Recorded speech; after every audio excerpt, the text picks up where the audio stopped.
નમસ્કાર દર્શક મિત્રો, આપ જોઈ રહ્યા છો છોટાઉદેપુર ટાઈમ્સ। જેતપુર પાવે પોલીસની મોટી સફળતા। મોટરસાયકલ ચોરીના ગુનામાં 10 વર્ષથી નાસ્તો ફરતો આરોપી ઝડપાયો। છોટાઉદેપુર જિલ્લામાં ગુનાખોરી ડામવા અને નાસ્તા ફરતા આરોપીને પકડવા માટે પોલીસ દ્વારા હાથ ધરવામાં આવેલી ઝુંબેશમાં જેતપુર પાવે પોલીસને મોટી સફળતા મળી છે। મોટરસાયકલ ચોરીના ગુનામાં છેલ્લા 10 વર્ષથી પોલીસને થાપ આપી નાસ્તા ફરતા રીઢા આરોપીને જેતપુર પાવી પોલીસે બાતમીના આધારે લેવાડ ફાટક પાસેથી ઝડપી પાડ્યો છે।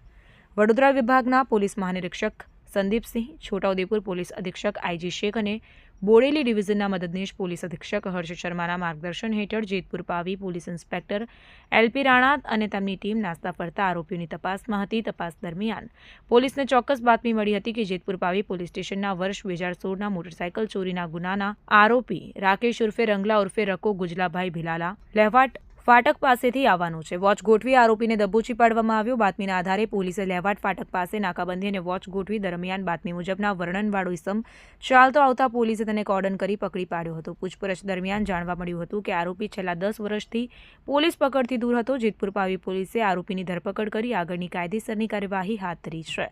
લાંબા સમયથી નાસ્તા ફરતા આરોપીને ઝડપી પાડવા પોલીસે પ્રશંસનીય કામગીરી કરી છે। રિપોર્ટર નિશાંત ચૌહાણ, છોટાઉદેપુર।